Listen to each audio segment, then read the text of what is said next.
Bonjour, c'est moi Bob le Fou, le grand frère de Brice Clotaire au Nguema. Je fais cette vidéo pour m'adresser à mes grands frères, non, je peux même dire mes pères, pour le respect que je vous porte. Pasteur Ngoussi, Pasteur Ngouabina, Jean-Rémy Yama et Monseigneur Ibaba. Pourquoi je fais cette vidéo en m'adressant à vous? Je fais cette vidéo parce que quand on a parlé de dialogue, quand on a entendu vos noms, on a été rassurés. Parce qu'on connaissait votre dignité, votre combat, le combat que vous avez mené depuis des années. Le dialogue est fini. Déjà, le peuple ne savait pas comment on a nommé les personnes qui devaient représenter le peuple gabonais à ce dialogue. Les 600 personnes qui ont été choisies, sur quels critères ou autres. Bon, bref, le dialogue est terminé. Il y a un rapport qui a été donné au président. Par contre, le peuple gabonais reste... On n'a pas eu encore une sortie du pasteur Ngoussi, du pasteur Ngouabina, Jean-Rémy Yama ou Monseigneur Ibaba pour nous dire que, peuple gabonais, on est allé vous représenter là-bas. Voici notre avis sur ce qu'on est allé faire là-bas.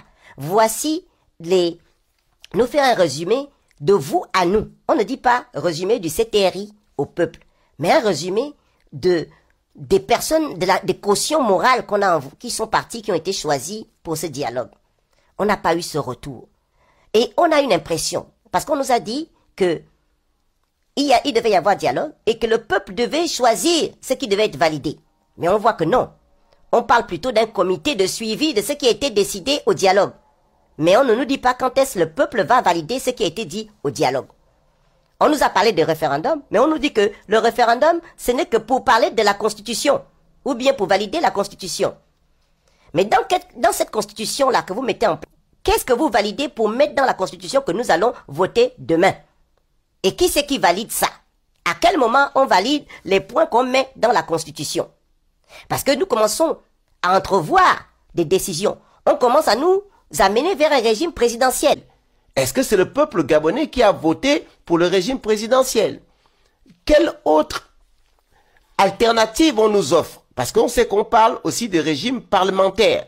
Mais là, on est plutôt dans la théorie d'un hyper-président qui a tous les pouvoirs. Et vous savez bien que quand un président a tous les pouvoirs, il peut être sous la coupole des multinationales et on peut lui imposer des choses qui ne sont pas pour le peuple.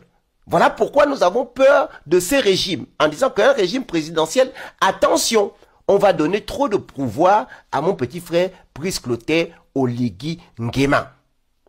Jusqu'à maintenant, donc, Pasteur Ngoussi, Pasteur Ngouabina, Monsieur Jean-Rémy Yama, Monseigneur Ibaba, vous n'avez pas fait de conférence de presse où vous donnez votre avis réel sur ce que vous avez vécu pendant le dialogue.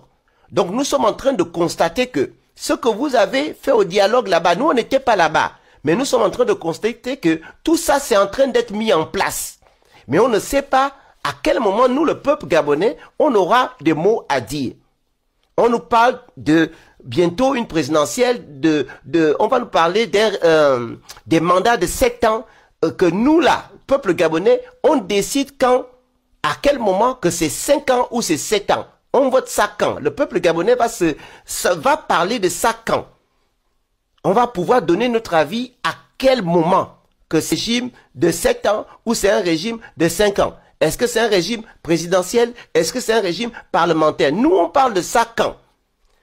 Parce que mon petit frère Brice Clotaire Oligui, quand il a pris le pouvoir, il vous a dit une chose. Les militaires ont fait leur part. C'est au tour de l'église, des pasteurs, de la population, de la société civile de faire votre part. Ça veut dire que aujourd'hui, ce qui a été décidé pour le dialogue et ce qui est en train d'être appliqué, ça ne vient pas de Brice Clotaire Oligui Nguema, mais ça vient des personnes morales, des cautions morales, ayant de la dignité qui sont allées au dialogue. Puisque vous ne nous dites rien après le dialogue, ça veut dire que quelque part, vous êtes déjà en train de valider ce qui a été dit au dialogue. Il n'y a pas encore eu un échange entre vous et le peuple. Une conférence de presse où vous nous donnez réellement l'avis, où vous nous donnez réellement les points sur lesquels vous n'avez pas été d'accord, les points sur lesquels vous avez été d'accord. Le peuple gabonais a besoin de savoir ça. On nous a dit restauration des institutions. Mais la restauration des institutions là se fera comment? À quel moment? Et quel est le calendrier de la restauration de ces institutions? Mon petit frère Brice Clotaire Oligui, peut-être il veut bien faire avec des gros marchés, des gros contrats. On veut endetter le Gabon à 1 milliard de dollars pour acheter Assala. On ne nous dit même pas pourquoi on veut acheter Assala. Est-ce que c'est parce qu'Assala nous amène beaucoup plus de travail? Est-ce qu'Assala nous amène beaucoup plus d'argent? On ne sait pas. L'affaire de Belinga, les contrats ont été signés avec des vieilles signatures, des fausses signatures, mais on ne revoit pas ces contrats-là, mais on continue avec les mêmes choses. Aujourd'hui, mon petit frère Brice Clotaire va arriver à Paris. On voit qu'il recommence avec les mêmes choses d'Ali Bongo. On va le MEDEF, on va voir les grosses multinationales, les firmes françaises, qui depuis 60 ans, on n'a pas vu ce que le Gabon a bénéficié de ça. Qu'est-ce que le Gabon, on a bénéficié de ces contrats à quel moment? La dette du Gabon ne fait que monter. On est bientôt à près de 8 000 milliards. Les enquêtes qui ont commencé ne sont pas là. Pourquoi je vous interpelle? Parce que à chaque fois que nous on dit qu'on ne comprend rien, on nous dit taisez-vous. Vous n'étiez pas au dialogue. Il y a quand même Pasteur Ngoussi, il y a quand même Pwabina, Monsieur Jean-Rémy Yama, Monseigneur Ibaba, ce n'est pas n'importe qui. S'ils étaient là-bas, et si jusqu'à maintenant ils ne disent rien, ça veut dire que ce qui a été décidé là-bas, ce sont des bonnes choses. Donc je suis en train de vous alerter, mes papas, que tout ce qui se passe maintenant, à partir du moment où vous ne dites rien, demain, on va dire que c'est vous qui avez validé ça. Puisque vous ne nous dites rien. Et puisque le bateau Gabon est en train d'aller dans une direction où plusieurs Gabonais commencent à se poser des questions que nous allons où? Mes pères, mes papas, si vous ne nous dites rien, eux ils sont en train de prendre la caution. Ils sont en train de vous prendre comme caution en disant que comme vous avez été là-bas, vous avez travaillé avec eux, que donc tout ce qui a été dit là-bas, tout ce qui sera décidé pour le Gabon, vous êtes dedans et vous validez ça. C'est ce qui se dit. C'est ce qu'on nous envoie au visage pour nous qui disons que nous ne voyons pas clair. On nous parle d'un référendum, il y aura quoi dans ce référendum?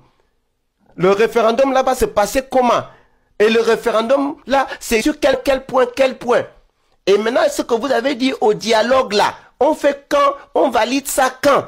Ou bien c'est déjà imposé au peuple gabonais? Voici les questions que nous, peuple gabonais, nous avons. Parce que nous avons subi les Bongo. Nous avons subi le régime Bongo. Et on voit qu'actuellement, les choses, quand on voit certaines têtes encore, les choses ne semblent pas bouger comme on veut ou ne vont pas dans notre sens. C'est pour ça que nous disons, attention, attention. Et moi, ne prenez pas ça comme une insulte, mais papa. Mais c'est pour vous dire que les noms que vous allez signer là-bas, le fait que vous ne parlez pas, ce que les gens là sont en train de décider ou de mettre en place, vous êtes la caution morale. Attention, attention, attention. Voilà ce que j'avais à vous dire ce matin. Je vous souhaite une bonne journée.